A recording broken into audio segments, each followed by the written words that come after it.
एनसिबल की जो play books लिखी जाती है वो लिखी किस में जाती है? वो लिखी जाती है YAML के अंदर। और YAML को कहते क्या है, YAML है क्या, इसको हम थोड़ा सा डिस्कस कर लेते हैं। YAML एक्चुअली इसका जो फुल फॉर्म है वो है yet another markup language. It's a language, लेकिन मैं इसलिए इतना ज़्यादा इसमें डेप्थ में नहीं जाऊँगा बिकॉज़ अगर आप लोगों को डॉकर कंपोज़ की फ़ाइल समझ आ गई थी ना, तो समझ लें कि डॉकर कंपोज़ की जो फ़ाइल थी वो YAML में लिखी हुई थी। YAML तो ह्यूमन रीडेबल लैंग्वेज मानी जाती है, सबसे ज़्यादा ह्यूमन जो ईज़िली रखें, ह्यूमन रीडेबल, इसको डेटा serialization लैंग्वेज भी कहते हैं। ये इतनी ईज़ी होती है कि आपने सिंपल अपने वर्ड में, अपने ह्यूमन इंग्लिश के अंदर, सिंपल इंग्लिश के अंदर अपने वर्ड्स में लिखना है, लेकिन उसको प्रॉपर ऑर्डर में लिखना है, जो कुछ भी लिखना है। तो ये आपकी जो है वो YAML के अंदर कॉन्फ़िगरेशन होती है। इंशाल्लाह हम लोग जो प्ले बुक्स लिखेंगे ना, कल से इंशाल्लाह हम लिखेंगे, उन प्ले बुक्स के अंदर जितनी भी सारी हम लोग कॉन्फ़िगरेशंस डिफाइन करेंगे, वो हमें YAML फॉर्मेट में करनी होगी। YAML के अंदर जो सबसे बड़ा चैलेंज होता है ना, वो होता है इंडेंटेशन का। मैंने आप लोगों को शायद ये बात डॉकर कंपोज़ में भी बताई थी कि इंडेंटेशन जो है वो अगर आपकी सही है, आपने लिस्ट को लिस्ट की फॉर्म में लिखा हुआ है, आपने स्ट्रिंग को स्ट्रिंग की फॉर्म में लिखा हुआ है, आपने इंटीजर को इंटीजर के फॉर्मेट के अंदर लिखा हुआ है, आपने प्रॉपर तरीके से तमाम इंडेंटेशन जो है वो की हुई है, तो आपको YAML में प्रॉब्लम नहीं आएगी। प्रॉब्लम YAML में सबसे बड़ी इंडेंटेशन की होती है, otherwise it's a very easy. इसमें कोई भी डिफिकल्ट सेमीकोलंस, कोड्स, ये वो चीज़ें इस तरह से नहीं होती, बड़ी सिंपल तरीके से क्रिएट की जाती हैं। लेकिन सॉरी, लेकिन जो जितनी भी हमारी क्या नाम है कॉन्फ़िगरेशंस हैं, उसके अंदर अगर हमें कोई वेरिएबल्स क्रिएट करने हैं, उनके लिए हमें शायद कर्ली ब्रैकेट्स और इस तरह की चीज़ें यूज़ करनी पड़ जाती है, लेकिन ये कि बहुत ईज़ी होती है।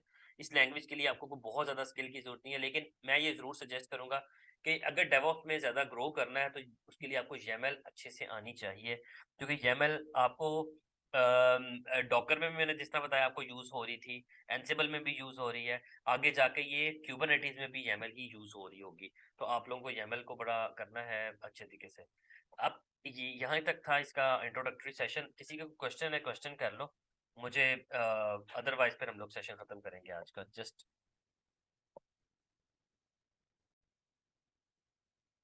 अच्छा, असल में क्या क्वेश्चन है कि वो कह रहे हैं कि मैं एंसिबल और जेंकिंस में कंफ्यूज हूँ कि ऐसा क्या है जो एंसिबल क्या नाम है नहीं कर सकता जो जेंकिंस जो है वो करता था या करता है। तो ऑब्वियसली असल में बहुत सारी चीज़ें हैं एंसिबल जो नहीं वो कर सकता है। एंसिबल के थ्रू हम CI/CD पाइपलाइंस नहीं क्रिएट करते। देखिए, इंटीग्रेशन करना इज़ अ डिफरेंट थिंग कि अब मैं जो है वो गिट से जो है वो अपनी प्लेबुक पुल करके उसको एग्जीक्यूट कर लूँ, इज़ अ डिफरेंट थिंग। लेकिन जो जेंकिंस का काम है वो है, अभी तो हमने जेंकिंस को कह सकते हैं कि जेंकिंस में हमने इंटीग्रेशन एक-एक सर्वर के साथ की है। जब हम हंड्रेड्स ऑफ सर्वर के साथ करते हैं, बहुत ज़्यादा कंपनीज़, मैं आपको ऑनेस्टली बताऊँ असद भाई, बहुत सारी जगहों पे कंपनीज़ के अंदर एंसिबल की प्लेबुक्स भी जो हैं वो जेंकिंस के थ्रू एग्जीक्यूट होती है। यानी कि मैं अगर उसका आर्किटेक्चर आपको यहाँ पर ड्रॉ करके समझाऊँ, तो बहुत सारी जगहों पे कंपनीज़ ये करती हैं कि वो कंट्रोल मशीन की जो एक्सेस है, कंट्रोल मशीन की जितनी भी एक्सेस है, यहाँ तक नीचे सारा कुछ क्रिएट करके यहाँ पर एक जेंकिंस जो डिफरेंट काम कर रहा है, उसको यहाँ पर इसकी कनेक्टिविटी कंट्रोल मशीन के साथ भी बना देते हैं, और जितनी प्लेबुक्स होती हैं वो गिटहब से ये उठाता है जेंकिंस, उठा के इसको कंट्रोल मशीन को कहता है कि इधर चला दो, इधर चला दो या इधर चला दो। तो असल जेंकिंस का काम इंटीग्रेशन है। जेंकिंस है कॉन्टिन्यूसली इंटीग्रेट करता है, ये डिफरेंट टूल्स को, डिफरेंट सर्वर्स को इंटीग्रेट करता है। कंट्रोल मशीन देखो काम करती है, जेंकिंस असल में खुद कुछ नहीं कर रहा होता था। जेंकिंस क्या करता था, आपने लास्ट में मेरी क्लासेस में देखा होगा कि जेंकिंस के अंदर हम एक बैश स्क्रिप्ट या तो हम जेंकिंस के अंदर रख देते थे, या हम किसी कंट्रोल मशीन पे रख के वहां से एग्जीक्यूट कर देते थे।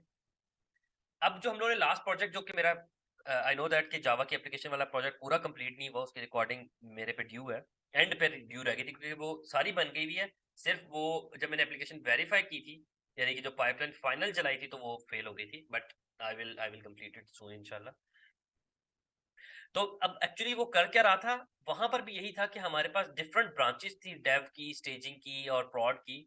वो उन ब्रांचेस से कोड को गेट करता था, और गेट करने के बाद फिर उसको किसी सर्वर में जाके रख के बिल्ड करता था, फिर वहां पर रखने के बाद उसको कहता था जब तुम्हारे पास, देखिए, इसका काम यही होता था कि भाई इसने कह दिया कि बिल्ड करो, जब बिल्ड हो जाता था तो इसके पास इंस्ट्रक्शन जाती थी कि चलो बिल्ड हो गया, अब अगला काम बताओ। ये कहता था बच्चा यहाँ पर जाके इसको डिप्लॉय करो।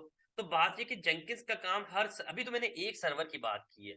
अगर हमारे पास यहाँ पर 10,000 सर्वर भी लगे हो तो जेंकिंस ने सबको उनकी इंस्ट्रक्शंस देनी। इंस्ट्रक्शंस देने में और करने में या करवाने में डिफरेंस होता है। देखिए, ये इंस्ट्रक्शंस दे रहा है लेकिन कंट्रोल मशीन करवा रहा है काम, क्योंकि इसके ऊपर कोड पड़ा होगा। जो प्ले बुक्स हैं वो कंट्रोल मशीन में पड़ी होती हैं, वो यहाँ पर नहीं पड़ी होती। प्ले बुक्स यहाँ पर नहीं पड़ी होती, यहाँ पर वो काम इंप्लीमेंट होता है जो काम एंसिबल कर रहा है। तो एक्चुअल में एंसिबल जेंकिंस का काम है इंटीग्रेशन करना और काम करवाना। कंट्रोल मशीन का काम होता है कि काम अपने ऊपर रख के जो कॉन्फ़िगरेशन है उनकी स्टेट को मेंटेन भी करना और आगे उनके ऊपर इंप्लीमेंटेशन भी करना। तो जेंकिंस और इसमें बहुत डिफरेंस है। और इसमें एक और बड़ी मेजर चीज होती है कि इसमें अभी हम लोगों ने प्लगइन्स जो है वो प्रॉपर्ली नहीं यूज किए। इसमें अभी अभी तो मैंने बड़ा कम काम किया है। यहाँ पर एंसिबल सॉरी जेंकिंस जो है रिपोर्टिंग भी जनरेट करता है कि वो रिपोर्ट्स जनरेट करेगा, वो रिपोर्ट्स ईमेल करेगा, वो रिपोर्ट्स को आपको डैशबोर्ड प्रोवाइड करेगा कि आप प्रॉपर तरीके से रख सकते हैं। आपको नोटिफिकेशंस भेजेगा, क्रॉन जॉब्स भी हम यहाँ से चला सकते हैं। मैं आप लोगों को अभी कुछ इसके आइडियाज भी देता हूँ जेंकिंस को, किस लेवल तक हम लोग यूज कर रहे हैं जेंकिंस को। ठीक है, कंट्रोल मशीन का डिफरेंट पर्पस है। और जो जेंकिंस है उसका obviously it's a different purpose. अच्छा, उस्मान का क्वेश्चन है कि कंट्रोल मशीन का भी क्लस्टर बनते हैं। कंट्रोल मशीन के क्लस्टर्स बन सकते हैं, लेकिन ये के जरूरत के ऊपर होता है। देखो, कंट्रोल मशीन के होने ना होने से थोड़ा डिले जरूर हो सकता है, लेकिन वो ऐसी मशीन नहीं है कि जिसके बगैर जो ना ये सर्वर्स काम करना छोड़ दें।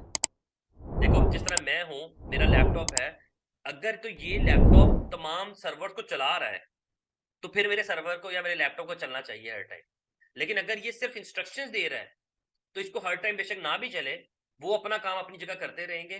कंट्रोल मशीन के होने ना होने से उनको काम सिर्फ इंप्लीमेंटेशन में रुक सकता है, अदरवाइज उसकी जगह नई मशीन आ जाएगी। तो इसलिए इसको क्लस्टर क्रिएट करने की जरूरत है। क्लस्टर तब हम क्रिएट करते हैं जहां पर हमें इसकी अवेलेबिलिटी का कंसर्न बहुत ज्यादा हो।